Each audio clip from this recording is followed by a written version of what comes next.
Go. Hey, it's Jake Williams here. Today I'm going to talk about transitions and flow in your writing. You always want your writing to be moving forward, and you want it to be linked together fluidly. You don't want it to be choppy. A few words here, a phrase there, a sentence there can take your writing from good to great, because all of a sudden it goes from choppy and disjointed to really fluid.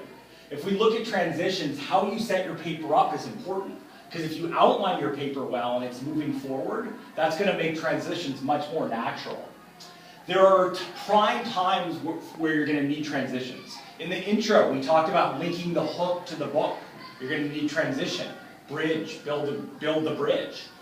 In the topic sentence, you're going to need to move from a topic sentence to your first subtopic or smaller argument. You're going to need to move from your subtopic to your first quote. A lot of times, that's a time when we need flow. You're going to need to move from one quote or scene to another one within the same subtopic. Another time for a transition is from subtopic 1 to subtopic 2 within a bigger paragraph. And the last one would be one body paragraph or topic sentence linking to the next.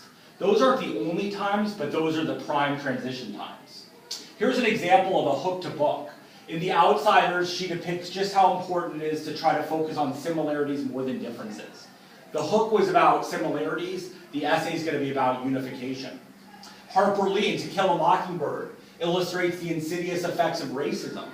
The hook was about racism, you're going to talk about that in your essay.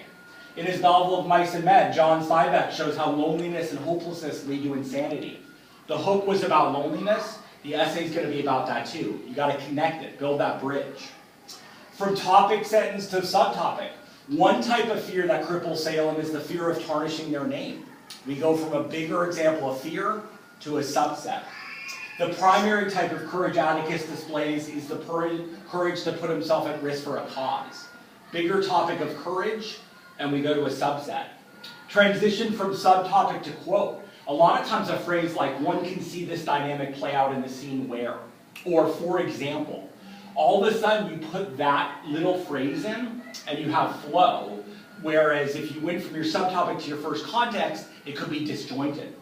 Transition from one example to the next. In addition to valuing reputation, they also show she will stop at nothing to protect her name. Atticus also displays this courage when he's telling Scout. That's a new quote, a new scene under the same subtopic. Transition from one subtopic to the next. In addition to fear of tarnishing reputation, the Puritans also have a fear of losing their life. You went from one subset of fear to another one. Transition from one body paragraph to the next.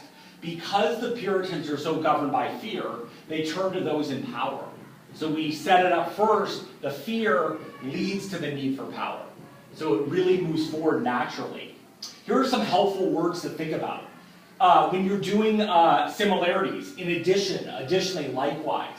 In addition to education, we also need more discussion on race and diversity. Climate change is critically important. Likewise, we need more in disaster relief. Artificial intelligence and augmented reality raise important questions. Moreover, we need to examine the ways technology can be used without the harmful side effects. So that is a together. There's also a not only, but also. Not only do we need support for those who committed a crime, we also need to teach them how to live when they get out of jail. In fact is a good one. ISIS is a terribly harmful group. In fact, they are now maybe more dangerous than Al-Qaeda. For instance, John Proctor is a courageous man. For instance, he's willing to sacrifice his life. It's like, for example. Thus, immigrants bring so many great things to our country. Thus, we should welcome them and make them feel at home. However is a good one for contrast. We need to be tough on crime. However, we need to look at the root cause of crime to help people. That's a contrast. Not every child is born with the same resources. However, every child should have a chance. In contrast, contrasting and conversely, Ponyboy wants to break down barriers. In contrast, many of his friends want to keep fighting. In contrast to some who want to govern by fear, others want to govern with love and compassion. Sets up a duality. We must look for ways to stop war and increase peace. Conversely, we should pay less attention to what divides us. Despite the fact that Leonardo DiCaprio is a famous actor, he also does significant good. In spite of the fact that Katie Ledecky was not feeling well, she still blew everyone out of the water. As a result is a good one. Being a migrant worker is tough. As a result, many might feel isolated or exhausted. As a result of this challenge, he grew stronger. Healthcare and education should be a right, not a privilege. As a result, we need to spend less on the military and more in those areas. Since or because to do a causal effect. Since you're so willing to practice, you make great strides. Because you understand people may be struggling, you choose to be kind. There's a good link there. Despite the fact that writing is hard, if you stick with it, you will get better. Even though it is hard, you must get at least 8 hours of sleep to function well. When you're setting up an example, one can see this dynamic play out, or this idea plays out when. That's a great transition into a quote. Examples of choppy. Adolescence can be tough. It can be fun. There's no flow. Despite the fact that adolescence can be tough, it can also be fun. Now we have fluidity. Depression is disease. Addiction is not a weakness. Very choppy.